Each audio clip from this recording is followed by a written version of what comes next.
All right, Brian, in part two of today's show here in the Irish Breakdown podcast brought to you by our friends over at FanDuel. We're talking Notre Dame, Stanford, and today is the day that we are giving our predictions, game records, how we see this going down. Now, talk about, maybe some potential concerns. This is the last regular season for Notre Dame. In case anybody forgot, kickoff is going to be Saturday night. It's a late one, 10:30 p.m. Eastern time in Stanford, California, inside of Stanford Stadium.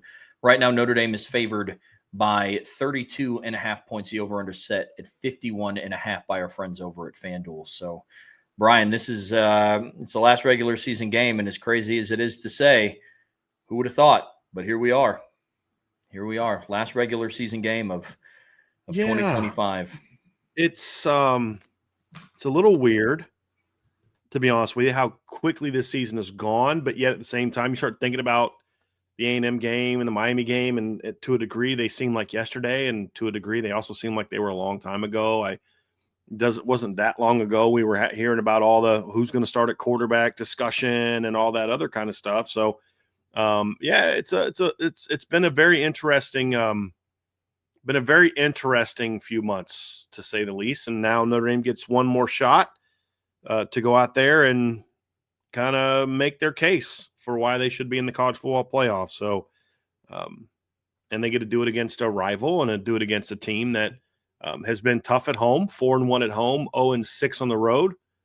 So hopefully Notre Dame can go add another one to the L column for them at home. But, we spent the week, kind of a real condensed week, moved everything up, but kind of fit everything in. So we're taking Thanksgiving off, and, we broke the game down, and now it's time for us to kind of put our final little bit on this one here. So it's gonna be fun.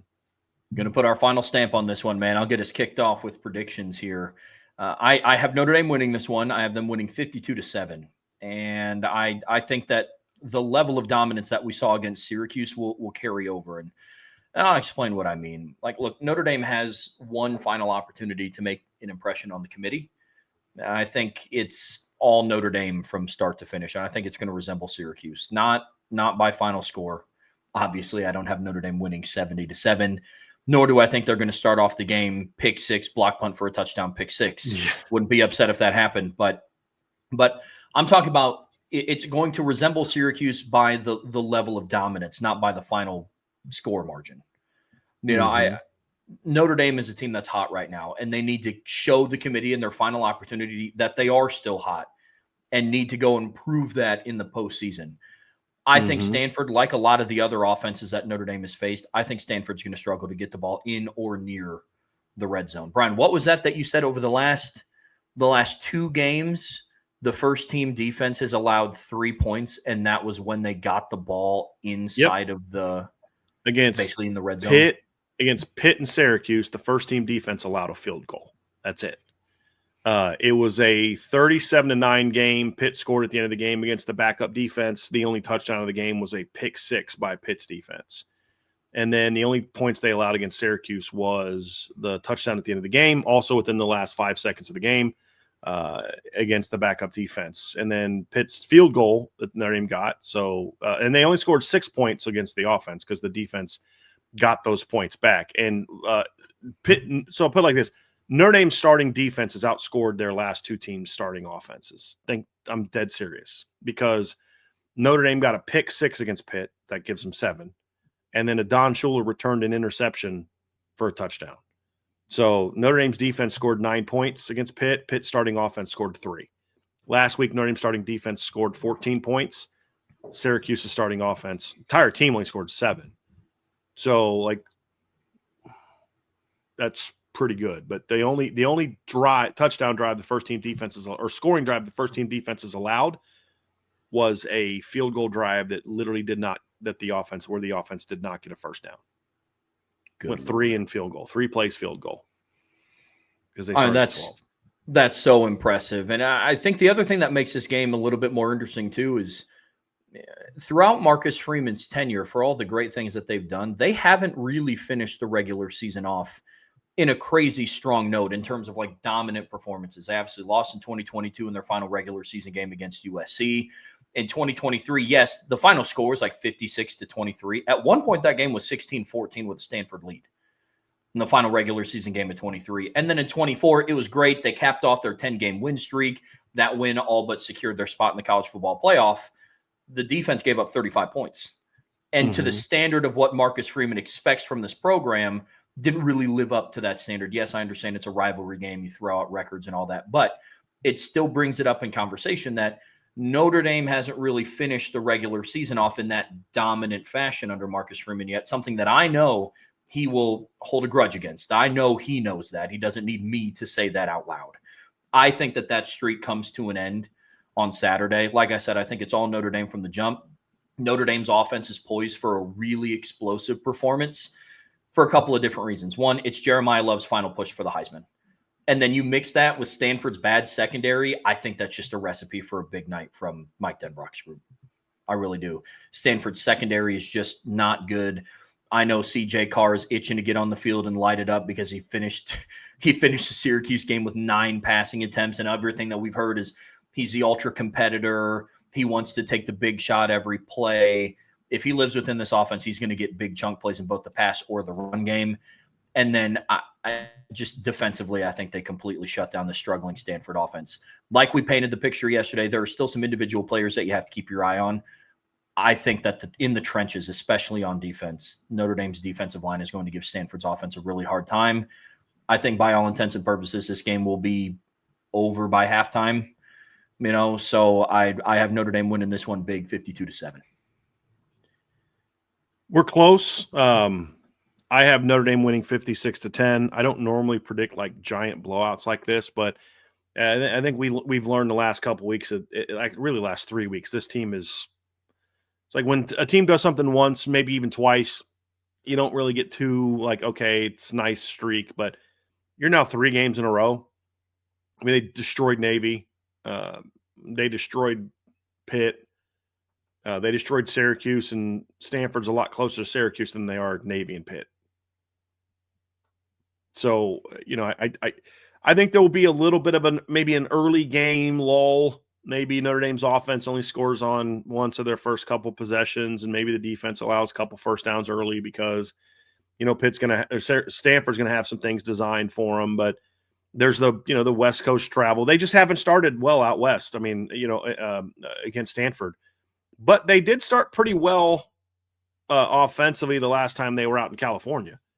Last year the Notre Dame offense looked pretty good early in the game against USC, but the defense struggled a little bit. But honestly, Trevor, the Stanford offense can't do to Notre Dame what the USC defense did. But honestly, 3 of your last 4 games out west, your offense has sputtered a little bit in the first half. We saw the offense, what they do first drive against USC in 22. Didn't they turn it over on downs? Yeah. Then they drive down the field and go for it on. Then they tried like that fake tight end thing for the 8th time, and it got stopped. And so they've just sputtered a little bit out of the gate, and I could maybe see a little bit of that, but they're going to turn it on pretty early, like late first, second quarter. It won't be all that close at halftime, and they'll put the game away in the second half. So I'm going 56-10. And I think one of Stanford's scores will come against the Notre Dame second team defense. It also wouldn't surprise me to see another defensive touchdown in this one either. Like, they've now scored defensive touchdowns in back-to-back games. I'll never predict it. That I'm not feeding that into my score prediction. It just wouldn't surprise me if we saw it again.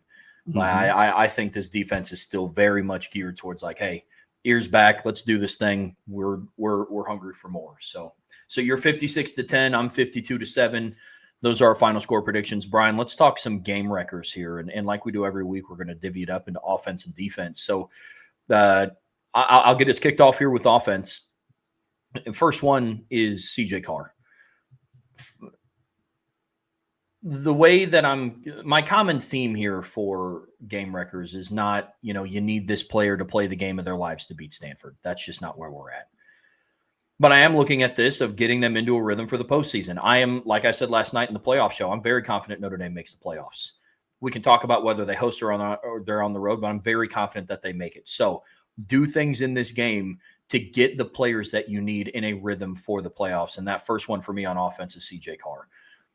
The level of dominance that they showed against Syracuse was extremely impressive. But selfishly, I do wish I could have seen CJ Carr throw more than 9 passes last Saturday too. I understand why they didn't, but this is your last in-game scenario to get him into a rhythm before they either are on the road or host a playoff game.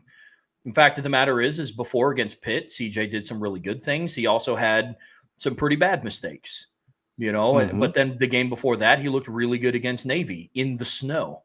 And so just another good performance from CJ Carr is going to give me all the more confidence of what we're going to see come postseason. I have no concerns about if he'll be too nervous or if the stage will be too big for him getting there. It's just about performance on the field. So CJ Carr is my number one game wrecker in this one, Brian. How about you? Well,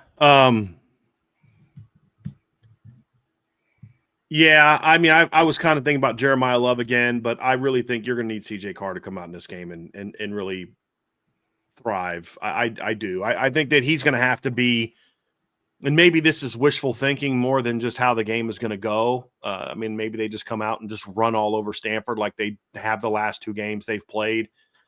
I mean, Notre Dame has absolutely just tore Stanford up on the ground in recent games. But I do think this is a game where Stanford's got the toughness and the coaching on defense to say we're gonna do the best we can to make life a little bit challenging for your run game, because we watched you run for 229 yards and 4 touchdowns on us last year. We watched you run for 381 yards and 5 touchdowns the year before that.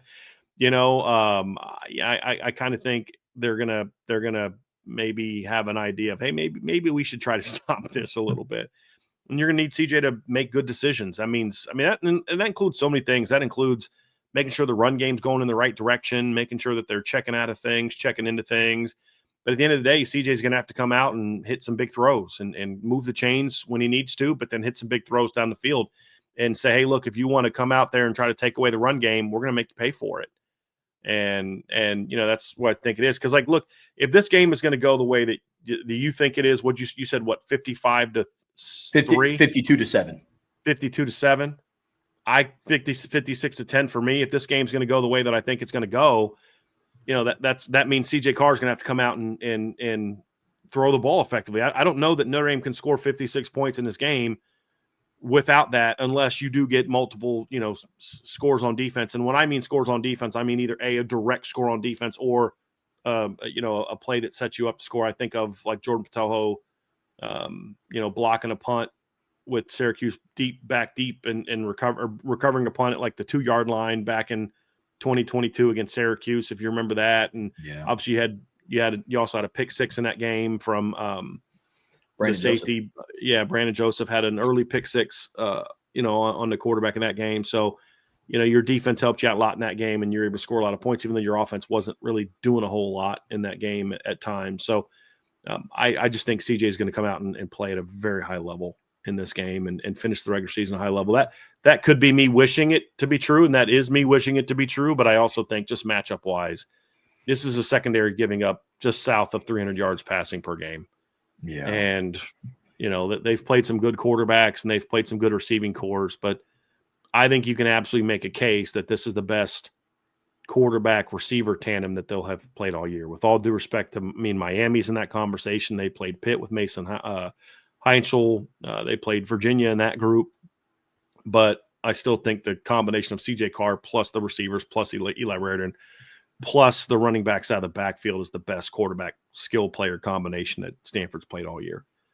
And I think they're going to perform well. And they don't do the things that concern me like Pitt did. Can they put pressure on the quarterback? They don't put pressure on the quarterback, which means if they're going to get to CJ Carr, either the line doesn't play well, or B, they have to overcommit resources, which then probably won't go very well. Teams have tried that, and it hasn't gone well against Notre Dame. My second game record for more so what it means for him individually, but also what it means for the team, is Jeremiah Love. It's his final regular season game in a Notre Dame uniform. Go out on a high note. There are things that you were able to do to push yourself towards the Heisman, winning the Doak Walker, winning the Maxwell, breaking the regular season rushing record. Now, like we talked about yesterday, if you live within the confines of the offense and don't try to go play hero ball, what does hero ball look like for Jeremiah Love? Not trying to hurdle every defender that comes your way. You're not a patient runner. You're just trying to, you're trying to break everything. If you just do what you've been doing the last couple of weeks, I think that he's somebody that can end the regular season on a high note. And he is somebody that Notre Dame needs to continue being hot going into the postseason because of his health last season. Jeremiah Love wasn't as big of a factor in the postseason as many people were thinking that he was going to be. He had the 98-yard run against IU and that miraculous 2-yard run against Penn State.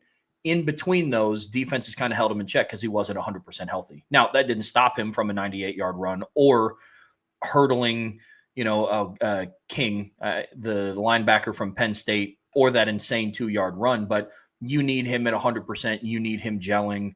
I think Stanford is the right opportunity to get him going. And the little kind of frosting on the cake, if you will, it gives him the opportunity to add to his own personal accolades. So Jeremiah Love is my number 2 game record, Brian. I'm going to hold him in a special category here at the end. My number 2 game record is going to be Eli Raridan. I think this is a game where if Stanford is smart, they're going to do 2 things. They're going to say, we're not going to let 4 beat us, and we're not going to let 0 beat us. So we're going to bracket him into the boundary because Notre Dame doesn't move him around enough, unless they change that. And we're going to then load the box against number 4, which means somebody else is going to have to step outside of him. And I'm kind of in that, if it's not Eli, it needs to be Jordan Faison. Like, it needs to be one of those 2. One of those 2 has to step up in this game and say, okay, you want to single cover me? Cool. I'm going to have a big day. And I'd like to say, Jordan Faison's a guy who hasn't really done a whole lot lately. He got off to a really good start. He hasn't been as targeted as lately. He hasn't been a guy that's really put up a lot of big numbers in a few weeks. Malachi's kind of passed him as the leader in receptions. He hasn't really had a game since Boston College, and that was really fueled by one play. He had the one long play in that game. This could be the game where Jordan kind of, says, okay, don't forget about me. Like, you're worried about Jeremiah and you're worried about Eli and you're worried about Malachi and JD Price and all that. Don't forget about me because I'm a playmaker too. So Eli or Jordan, one of those 2 has to come out and say, hey, like, while you guys focus on all these dudes, this is what makes us so good, because we're not just the J Love show or the J Love and Malachi show or the J Love and Eli and Malachi show. We're all ballers, and you can't guard all of us. You're going to have to pick your poison. So either Eli or Jordan Faison, one of those 2 is going to have to step up early and be playmakers in this game. And that means, making those kind of game-wrecking plays that says, crap, we thought we had a really good game plan to shut these 2 guys down, and now this guy's killing us. Like, that's what one of those 2 guys has to be. I think the matchup for Eli is more favorable, but I could see a scenario where if Stanford comes out and they're playing a lot of off coverage, that Jordan's hitting some hitches and some slants and some post corners and some comebacks where he's able to square him up and make plays. I could see something like that as well. So one of those 2 guys is my final game record, or my second game record. Trevor, who's your third? Yeah, I like it, man. Honestly, for a lot of the reasons that you listed out, Malachi Fields is my final game record.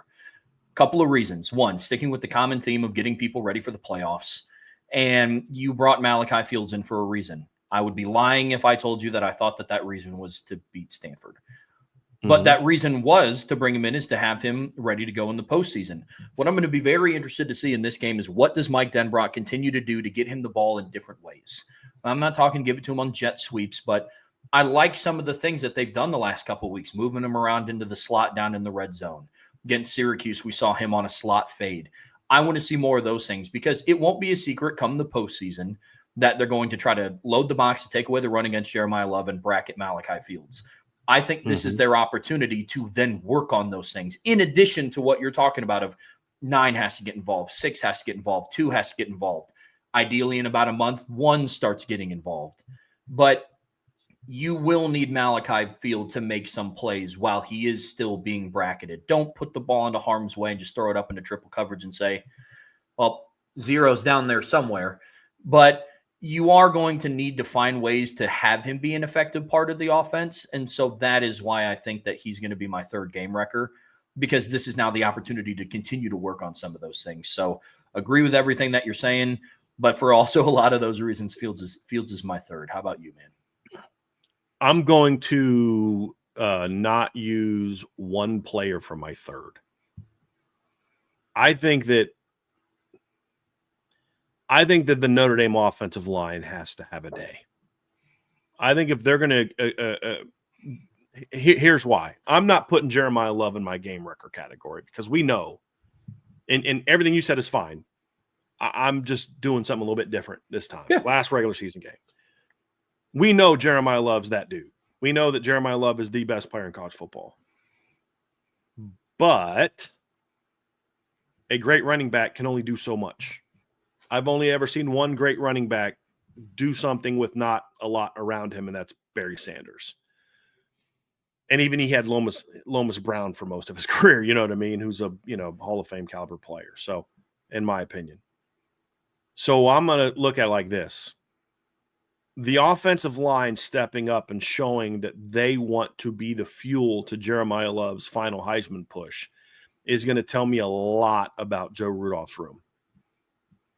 And this is coming from someone who I mentioned the other day. As a Broncos fan, I love hearing the stories of Mark Schlereth and those guys talking about, hey, we knew at more than anybody how many yards Terrell Davis had each week, because nobody wanted him to get to 2,000 more than we did, because that reflects on us.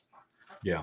And so they are looking at it like, hey, our running back has a chance to go be a Heisman Trophy contender. Our quarterback has a chance to be a freshman All-American. You know what I mean? Like, this is on us, fellas. And we're going to be the fuel to this. I want to see Jeremiah Love running through holes where nobody touches him. Yeah. Because that says a lot about the line. Say whatever you want about how bad Syracuse is. Jeremiah Love didn't get touched. Now, on the first touchdown run, he had to make a guy miss in the backfield. But the line wasn't accounting for that guy. That was a safety coming from depth off the edge. But he's making guys miss on the second, third level because he's getting through the first level full speed untouched. Same thing with Jadarian on his. Now, what the difference between a 15-yard run and a 58-yard run, or a 15-yard run and a 68-yard run, which is what Jeremiah and Jadarian had last week. JD had the 58, Jeremiah had the 68. Jeremiah also had a 64, a 50-45, is the back, the talent of the back. But what gets you the 15 is how good your line is. And I want to see them dominate, because when Jeremiah and Jadarian get through the first level untouched with downhill speed, it's a wrap. And that's going to tell me what the demeanor of this line is. Like, yeah, they've beat up on an inferior defensive line last week, and they beat up on an undersized Pitt D line and beat up on an undersized Navy D line a little bit, but still had their fair share of issues against those teams. But I just feel like that line as a unit has just gotten better each week. And now's your chance to show me, okay, yeah, you're playing more together, you're playing more cohesively, you're doing your job better. But now I want to see if you've got that dog in you as a group. Mm. Do you have that, okay, we're about to go get our boy the Heisman in you? Because Freeman can't do that, Rudolph can't do that, Denbrock can't do that, Jeremiah Love can't do that. Them 5 boys up front. And then number 9 and number 7, that's who is going to go out this week and determine whether or not Jeremiah Love is a game wrecker. Because you and I both know if they do their job, he will wreck the game. Yeah, I don't care if it's Stanford, Ohio State, whoever. If the O-line does their job, Jeremiah will wreck the game. Just like we saw last year with Ohio State's running backs in the title games. Their line did the job. They let Travion and Quinshawn get through the line, first line untouched, and they went and did things, right? They did their job, and the game wreckers took over. Same thing. If the line does their job, then we know those guys will wreck the game, because they're arguably the 2 best backs in college football. Certainly 2 of the 5 best backs in college football. But I just want to see if the line has that dog in them, because that's going to tell me a lot about this game, but then the next week's game. So I'm going to predict that they are going to show me something in the positive in this regard, Trevor, that they're going to show me that they do have that dog in them. And so I'm predicting the O-line. And that's why I don't have J Love as that. It's all built on all these guys are doing their job for him. Yeah. Right. CJ's got to do his job for him. Another receiver's got to step up. And I love the balance of what we had this week. You talked about J Love. You talked about Malachi. Those dudes got to be dudes. I'm focusing more on the complementary players along with CJ doing their job, because that's what great teams do. And this is your last chance to show that you're a great team. Love it. I love that pick. Let's flip over to the defensive side of the ball. And Brian, this one I had a little bit more of like a grouping instead of like individual people. And so for my first, I guess, call it set of game wreckers, I'm going more like the defensive ends. Specifically, I'm talking about Boubacar and Bryce, but you want to put, Jordan Patello in there, Junior Burnham. Tuialamaka, Josh Burnham, potentially Burnham's Logan been their Thomas. best DN the last month of the season. I mean, you No, know what I he's been mean? Like, cooking. that's crazy. That's crazy because Absolutely been Boubacar's cooking. been nasty too. Well, and that's what's cool is Josh Burnham has been their best defensive end the last month, not because any of the other guys took a step back. Right. It's just he's been balling out. He's been dominating. Like, exactly right. That's really, really impressive. But it's one of those. Look, I talked about it yesterday. The offensive tackles at Stanford have given up a combined 24 hits plus sacks on the quarterback in 11 games. Specifically, Khalil House, who Boubacar and Josh Burnham will both be going up against. Now, I talked about how I think Stanford's going to struggle to get into or near the red zone for the majority of the time that the first team defense is in. A lot of that holding true is them just absolutely lighting up Elijah Brown, making him uncomfortable in the pocket, speeding up his process, making him see things that aren't actually there. It's not a mystery that the numbers for pressures have gone up along with the interception numbers that have gone up. And, we talk all the time about marrying your coverage with your front. Got to continue to do that in this game.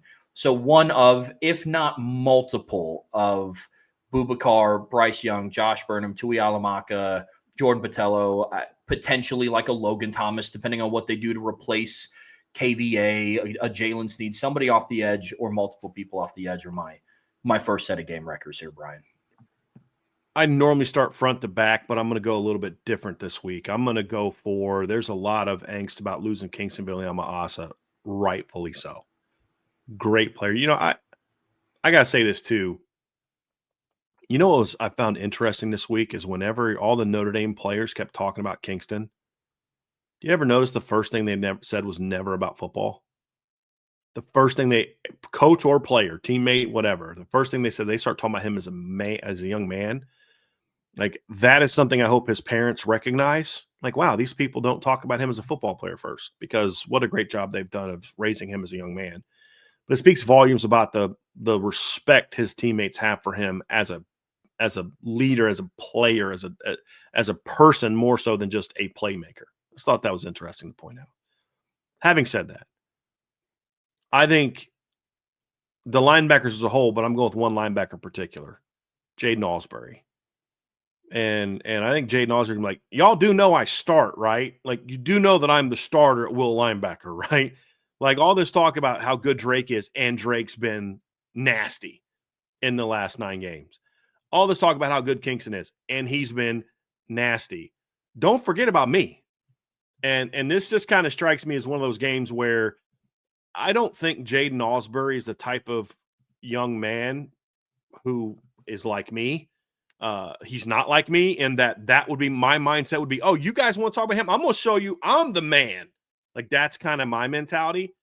I think with Jaden, however, that's the end result. But for him, it's going to be more about, okay, my boy is down. Now let me go step up and be that guy in his place. And be extra locked in and extra focused and extra, just really impactful. That's kind of how I'm feeling that what we're going to see out of Jaden Alsbury this weekend. And he's just kind of been getting better and better each week. 3 of his 4 tackles for loss have been in the last 4 games. He's been real impactful in the run game. He was great against Navy.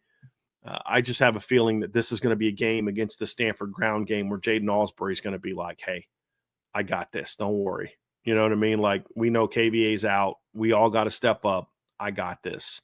So I'm actually going to go with Jaden Alsbury. It could be Madden Faramo. It could be Jalen Sneed. It could be, Drake Bowen is even better than he's already been. But I just have a feeling that Jaden Alsbury is going to go out there and be like, hey, we got this. We got this. And now my mentality of looking at that is like, don't forget about me. I'm the man too. I think his is more of like, hey, fellas, we're good. I got this. You know what I mean? So I think he's going to go out and have a game. Yeah. I love that pick. Mine is also a linebacker, but I'm going with the young buck. I'm going with Madden Faramo. Yeah. There's going to be a going couple out west, moments, going back home. That's Man, same page, man. Same page. Like it's a Mhm. homecoming game for him. One. Yeah. Two, he is going to have several plays in this game where I think a lot of Notre Dame fans, we're going to talk about it in the postseason, where it's a lot of losing KVA is tough. And holy crap, did you see what Madden Faremo did? Yeah. Like, I think he's going to have a couple of plays like that. And it won't be one where it's like, they're totally fine without Kingston. Not claiming that at all. You're better when 27 is in pads. You just are. But there's going to be a lot of things that I think 19 does on Saturday that people are going to be like, yeah, they'll be okay. A lot of testaments to recruiting. A lot of testaments to Max Bola developing young guys. So I have Madden Faremo as my second game record. I mean, shoot, man, the most meaningful, the first opportunity he got to play meaningful snaps against Purdue, he came in on his first drive, had a pass breakup that led to a Christian Gray interception. The dude just plays ball. He got his first sack against Syracuse last weekend. He's already been credited with 6 defensive stops. I mean, I'm excited to watch Madden Faremo have a little bit bigger of a sample size. It is unfortunate that it came at the detriment of Kingston getting hurt. That's really, really unfortunate, but I am excited to watch Madden Faremo go out, listening to the player press conferences. I've never heard him talk. Like, I've never heard him in an interview or anything. He is that is sharp. That is Yeah. a sharp kid, man. I mean, if you guys haven't I would not have sounded like that as a freshman in college. I started as a freshman in college. I would have not sounded that mature in a press conference as a freshman. I promise you that. Bro, catch me on a bad day at 28, and I don't know if I sound like that. Like that is a sharp kid, man. Yeah. That's a really sharp kid. But I'm expecting a dominant Notre Dame defensive performance. I think Madden's going to play a part in that. You know what the over-under is for Stanford's total yards on FanDuel right now? Oh, I'd love to hear this. 218.5. Wow. Yeah, that's their over-under.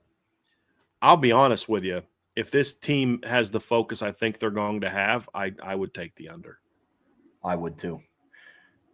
Yeah. I mean, let's think about that. So you said FanDuel's over-under is, you said 218 yards for them, right? Yep, total 218.5. Yes, correct? Sir. Yep. So if you look at Notre Dame in recent games, they held a comparable team like Syracuse to 207. The majority of that was got in the last part of the game. They held Pitt, who is a top 30 offense, to 219. They held Navy, who is a top 30 offense, to 228. So, like, even those two top offenses were barely over that 218 mark, barely over. And when you look at Stanford's success, when they played Miami, they were at 144. That's really the only good defense they played. When they played BYU, they were at 161. So, I mean, they got 326 on Pitt. They threw the ball well on Pitt. Pitt doesn't have a great secondary. That would be my concern for Pitt this weekend in the matchup against Miami, which we'll get to. But, I mean, the two comparable defenses to Notre Dame, they held them to under 200. So I would hope that Notre Dame could also do that. Hold them under 200 yards. The thing that bothers me is the yards they gave up to Syracuse and Pitt. Both of those teams were under 150 until the backup defense got on the field and then let them go. And I don't even put that on the backup defense. I put that more on Chris Ash and Marcus Freeman. And this isn't like crushing them kind of thing, but like when you put those backups on the field, let them heat up the other team.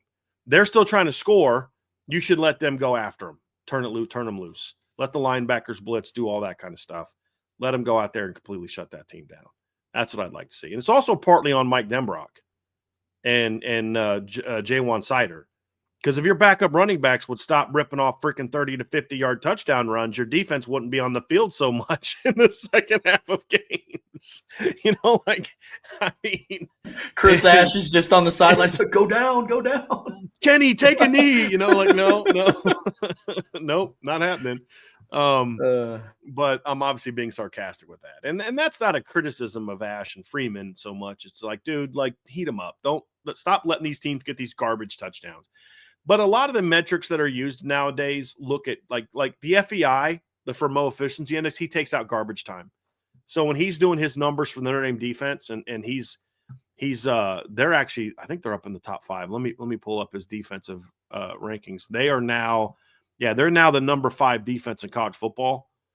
He takes out those garbage time points and yards for that. So I'm sure the committee has comparable data to that.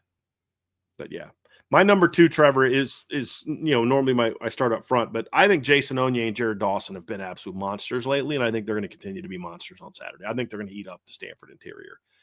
I really do. I think Stanford's going to struggle to get anything going downhill, and I think a lot of it's going to be about those two guys. I think Jason Onye is, in the last 3 or 4 games, is playing the best football of his career. He's starting to play even better than he was last year leading up to his season-ending situation.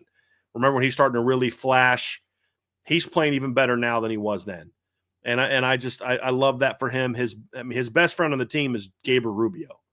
And when his best friend goes down, Jason's like, all right, I'm going to have to step up and play great. Now, hopefully when Gabriel comes back in the postseason, Jason keeps playing like he is now. Jared Dawson and Elijah Hughes keep playing like they are now. And Gabriel Rubio is able to come back because I think we already know that Donovan Heinisch will play well in the postseason because he played well in the postseason last year. So that gives Notre Dame a chance to have a really deep 5-man versatile group of D tackles. But I just think Onye and Dawson have been monsters the last few games, and I think that's going to continue in this game. What's your final one there, Mr. Trowbridge?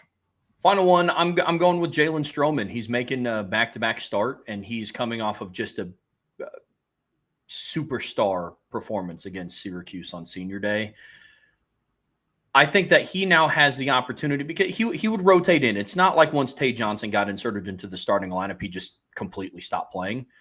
But I do think he became a little bit of an afterthought because of how exciting and how good the secondary looked with Tay Johnson in there. I think he now has the opportunity to go out against Stanford. He will be matched up against Sam Roush from time to time, a player that they will force the football to, like we talked about yesterday.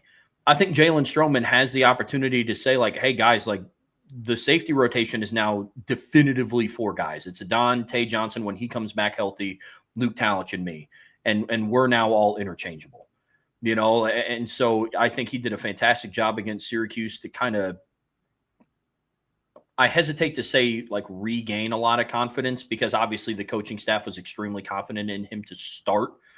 Luke Talich still played a rotational role, but Jalen Stroman's going to be targeted somewhat this game going up against Sam Roush. I think he's going to have opportunities to get more turnovers. I think this is going to be a big game for him. I do. So if he can continue to stack, because for as impressive of what he did against Syracuse, it's like, okay, that was your best performance of the season. Now, can you stack it? And no, my expectation isn't going to be pick 6, block, punt, 2 tackles for a loss and lead the team in tackles. But if you can stack another good performance, man, it's going to look decent. He literally has no chance of playing better than he did against Syracuse. I mean, because like you just mentioned 3 plays: pick 6, blocked punt. And what was the other one you said? Pick 6, block, punt, 2 tackles for a loss. Okay, like didn't even mention the 4th down stop that he had. You know what I mean? Like you didn't even mention all the big plays he had. If you just remove the pick 6 and the block punt, he still had the best game of his career. You know what I mean? It's like he was outstanding. But I love that. I love that you have him in there. I'm actually going Christian Gray. I'm going Christian Gray in this one because Christian has been very good since he came back. He had 1 play early against Pitt where he bit and they got over top of him on that first series. And other than that, he's been very good. He's playing a lot more confidently. He's going against a guy. He's going to get some guys at Stanford that are solid players that are going to be a challenge, but guys I think he can run with. I think Christian's going to make some big plays in this game. I think this could be the game where we've talked about. He's been close a couple times. I think this is a game where he makes some truly game-changing plays beyond just being sticky in coverage, which he's been the last couple of weeks. I think Christian makes some big-time plays in this game. So he almost got one against Pitt when he undercut that over route. I think he's going to get So that's how I say. I like it, man. Yeah, I like it. Before we wrap this segment up here, Brian, any final concerns or anything that's, do you have a biggest concern for this game? That this team isn't focused. I mean, that's really the only thing I have. There's no personnel matchup that concerns me. There's no, Stanford's really good here, and there's nothing like that. Is this team focused? Are this team locked in? Is this team ready to play their game? If Notre Dame plays their game, they will win by 50. I mean, they're just that kind of team right now. If they're not focused, then this will be a lot like the other games where they'll win convincingly, but it'll be like 56-24, 45-21, something like that. That's what it'll be. So You and I, that's my concern. you and I see that the exact same. Yeah. The exact And same. then before we move on to the rooting guide, Trev, I did want to get to some of the super chats here real quick. And I wanted to get this one up first from Jim Haller. And Jim with the super chat, Jim, thank you so much. He goes, in honor and memory of Trevor's Nana Nancy. Jim, that's awesome, bro. Appreciate you, Jim. Yeah, appreciate you. Been a rough last couple 36 hours, but I appreciate you. I really do. Super chat from Lou Holtz, Thunder and Bolts. Listen to Pate. He kept going on about needing parameters as if they don't exist. Shake my head. This whole college football playoff rankings discourse is tiring. Play mad, boys. I don't know what he said. I just know the whining he's done on Twitter. It's a bad look. The few things that I have seen, it's basically Josh knows the majority of his offense is SEC fan, or his viewership is SEC fans, and he's just playing to that audience. That's the only thing I could think of. Because all the arguments he's using against Notre Dame now are the ones he was trying to use in favor of SEC teams last year. Basically, like, so what he was saying, the things he's refusing to accept this year are the things he was using last year to pump up SEC teams, is the point I'm trying to make. You guys did all this crying for, we want, strength of record and game control, and we want to be rewarded for losing to really good teams, and all that stuff is exactly what's pumping up Notre Dame this year. So now you don't get to then be like, well, we didn't think it was going to apply to other teams other than the SEC, and you're crying about it. So it's been frustrating. I expected more from him. I expect a lot more from him. You had a choice to either play to the rage and make a lot of money, or educate people and be one to not make as much money. And some people are going with the play into the rage and make more money. From Dis 6900, thank you for the super chat. I do not like Narduzzi, but hail Pitt this week. Just quiet all these crybaby Miami fans already. Yep. Have a great Thanksgiving, guys. Go Irish.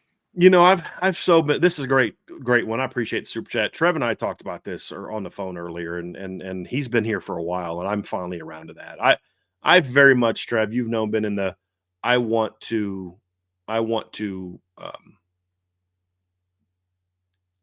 play Miami again. That's where I've been. I want a rematch. I want Miami in the playoffs. I want another crack at them. I mean, Notre Dame played like poo and still almost beat them. Still had the ball in the fourth quarter. And if you don't have, I mean, they were on that last drive, they were missing 2 starting offensive linemen on that last drive. Knapp wasn't playing on the last drive. If I've said this point, we broke this play down. If on the first sack, if they protect CJ Carr, Jaden Greathouse is about to catch a ball with room to run across midfield. And it just didn't work out that way. Miami won the game. Miami outplayed Notre Dame. This is a very different Notre Dame team. I would love another crack at Miami, but their whining is so bad. And the whining from people like Ari, I'd unfollow him. Like, I followed Ari for a while, but his whining has gotten so bad, and his arguments are just so shallow. Like, dude, anybody could write, any butthurt fan of Miami could have wrote the article you wrote. Like, seriously, Miami is the biggest injustice, more than 13-0 Florida State getting bumped down. Really, dude? Don't lose to SMU and Louisville. It's a real simple solution. But, it's, again, all these guys, Josh does not work for On3. Josh Pate doesn't work for On3, but he's now affiliated with them. He does, Ari Wasserman works for On3. All these people acting like just crybabies, most of them work for On3 because it's all about clicks. That's what On3's entire model is about. Clicks, clicks, clicks, clicks, clicks. Play into the rage. That's why, sad, most of the places that you're finding good analysis right now are at NBC and ESPN. There's crybabies at ESPN, but Joey Galloway and Kirk Herbstreit have had some of the best responses for why Notre Dame is where they are. And Nicole Auerbach's been saying that. We heard Beanie Wells on CBS Sports the other day make that same argument. Like, look, you don't want to play this team. Nobody wants to play this team right now. Talking about Notre Dame. But that's just in real analysis and just playing to people's emotions, playing to people's lowest common denominator. And I don't like that very much. But I'm at the point now where I just want them to get smacked by Pitt this weekend. I don't know that they will. Yeah. I'm not saying they will. I'm at the point now where it's like, dude, you don't even belong in the conversation. Like, you couldn't be Pitt, So, I'm at that. I'm with you on that now, Trev. I really am. Super chat from AST12321. Appreciate the super chat. Miami fans have never seen a team that didn't peak in September, so it isn't surprising they think Notre Dame is still the same team they barely beat. I get that, but I do think that, I mean, Carson, the offense for Miami's been playing better the last few games. I mean, you can't deny that. Carson Beck's playing good football the last 3 games. I think the committee chair was correct in saying that. Carson's been over 10 yards per attempt his last 3 games. So that's good. Now it's against Syracuse, NC State, and Virginia Tech. 3 of the worst pass defenses in college football. Matter of fact, actually, let's go look that up. It's Syracuse is ranked 114th. Virginia Tech ranks, let's see here, 81st. And then who would I say the other one was? NC State, right? They rank 136th, dead last in college football. Ooh. So, yeah, I you know, it's a lot easier to look good when you're playing literally 3 of the worst pass defenses in college football. Yeah, the biggest lapses with Miami down the stretch and in their 2 losses have been their defense. I mean, their offense, it's been productive. They can move the football. Malachi Toney is playing like one of the better wide receivers in college football. I'll give a player not just freshmen, just receivers, period. Yeah, flat out. The thing with Miami's defense is for so long, everybody hung their hats on it was just one of the best defenses in college football. It's like, okay, well, like let's start looking at the numbers. Virginia Tech went for, I think, over 200 rushing yards on that defense. You know, I mean, we're talking about, like, everybody talks about Miami's defensive line. I've been one of those guys. I've said for Syracuse rushed for 161 against them, Trev. Yeah, man. I mean, it's, you know, for Virginia the Tech longest went time, for 194. They had a sack at the end of the game that dropped them under 200. Gotcha. But a couple sacks late in the game that dropped them. Yeah.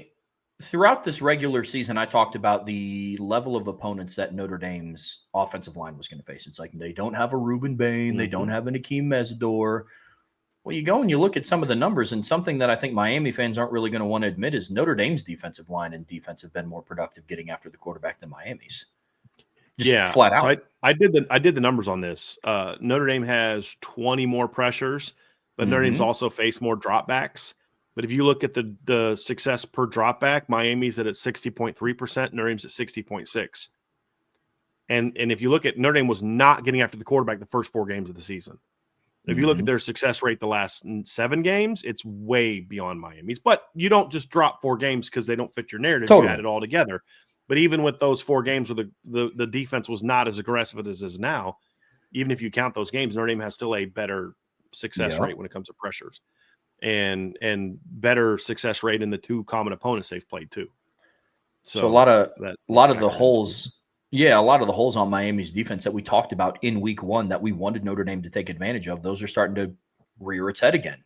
The secondary, in my opinion, is not as good as what it was made out to be.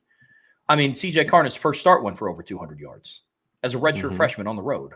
It's just so their defensive lapses have kind of put that at a spot. If you look at the 2 teams they've played, Notre Dame has had 52 pressures against Syracuse and NC State, and Miami had 45.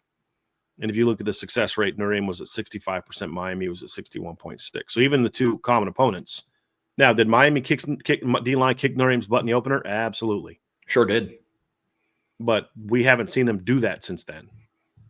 What they do against SMU, they allowed Kevin Jennings to throw for almost 400 yards. That's why you lost.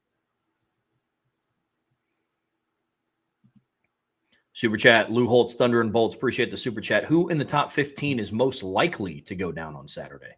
Well, appreciate the super chat. We will get into that in these next couple segments. So I'm going to save that for the next couple segments, but I do appreciate your super chat. And then another one from Lou. Thank you for the super chat. Not as much talk about IU this season, but that program turnaround is actually impressive. What explains it? Are they a championship contender? I think they're a championship contender, but they're not in my top 5 teams. They may be my top 5 teams, but they're at the bottom of my top 5 as far as teams that have a shot to win it. Indiana, Trev and I were talking about this last night too. Indiana is a legitimately good football team this year, legitimately a top 5 to 6 football team this year. I think some holes have been exposed in their offense and defense here in November, but they still find ways to win, and that's the mark of a good team. They're a much better football team this year than they were last. They're a much more complete football team this year than they were last year. I think what explains it, great coaching, great development, cohesiveness. Now you say, how can you have cohesiveness in a staff that's been together for 2 years? because almost this entire staff came with Cignetti from JMU. His D coordinator from there, I think wasn't Mike Shanahan also with him at JMU, I believe, his OC, I think was also Sounds with right. him at JMU. I mean, his stud linebacker came with from JMU. There's one of their stud DBs came with from JMU. Elijah Surratt came with them from JMU.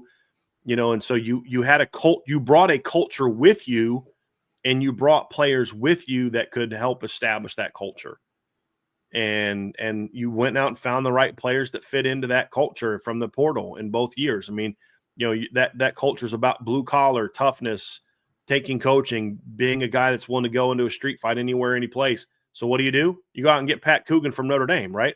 Not the most talented guy in the world, not the most athletic, won't be a high draft pick, but that kid will fight you for 60 minutes. He will fight you until he can't fight anymore, till he can't, you know what I mean? Like, he's going to be an emotional leader. He's going to be a physical kid. He's going to be a tough kid. He also is coached by one of the best O-line coaches in the business, and Bob Bostad. So he surrounded himself with great coaches. They went out and found the right players, and they're not just winning because they have a bunch of really good try-hard kids. They're legit good football players. That's why I called them last year, and I think a lot of people took it as an insult. I didn't mean it that way. They're a group of 5 all-star team.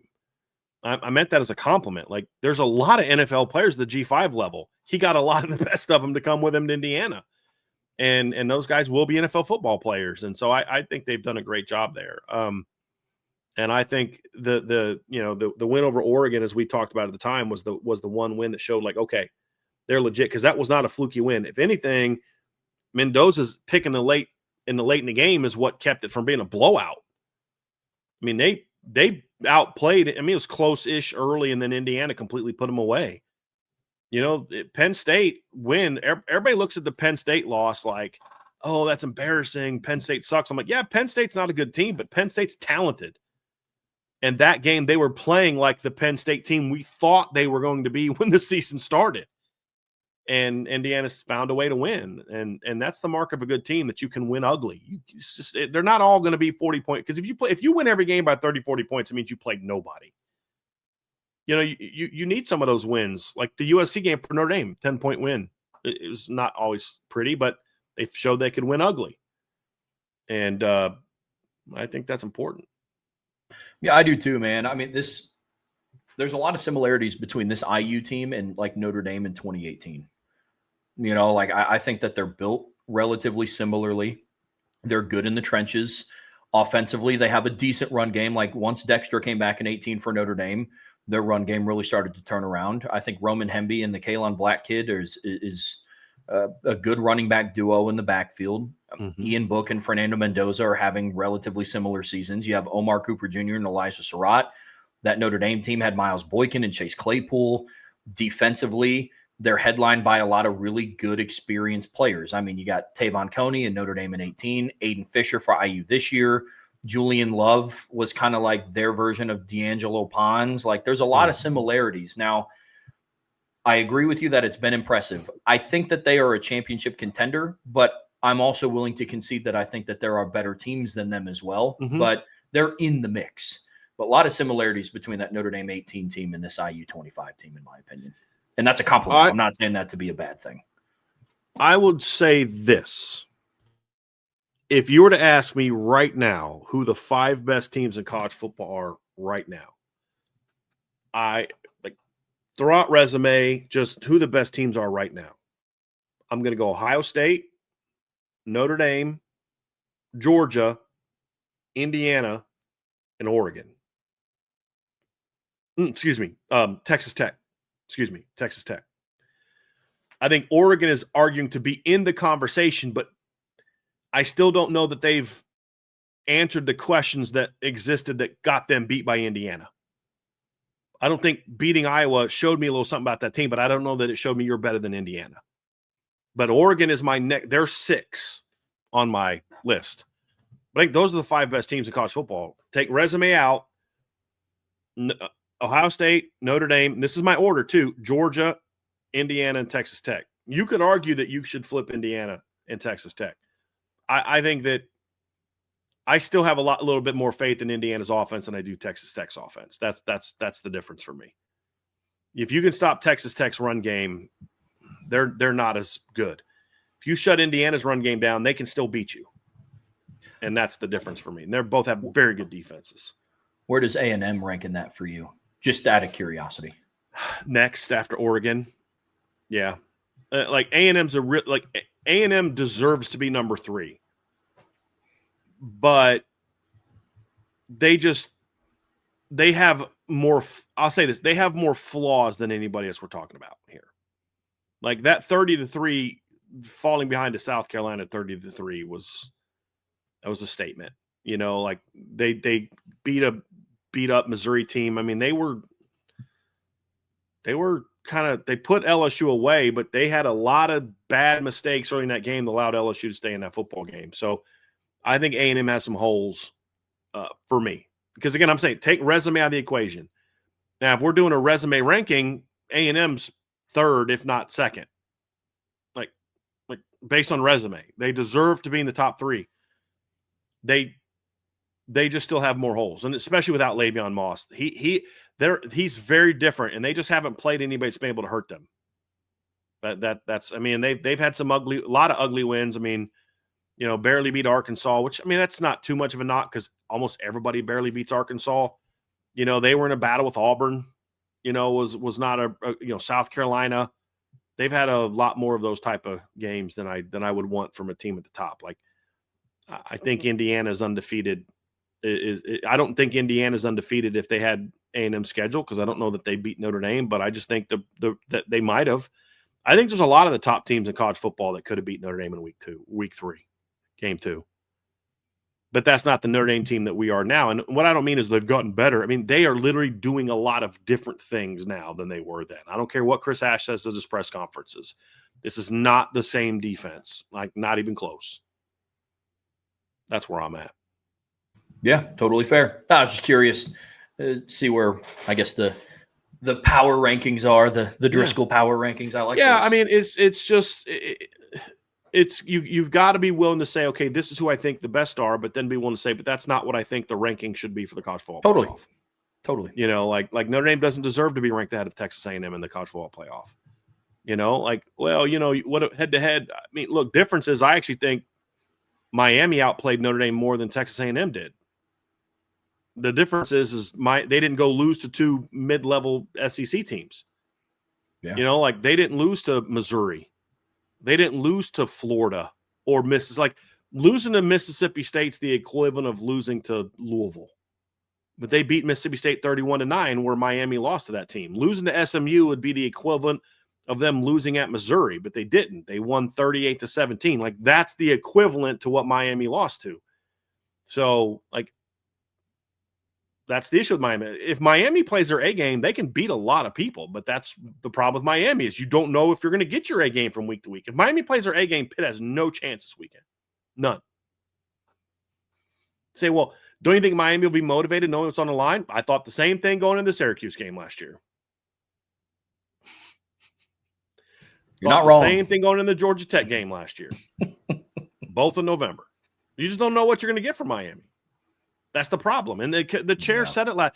Like if people would actually listen with their ears and brains and not their feelings and their mouths, the committee chair actually laid it out really well last night. Like, look, I don't know what this team is going to be from week to week. You know, like, yeah, Notre Dame's season started off rough, but like for the last 9 games, we know exactly what we're going to get from Notre Dame. Dominance.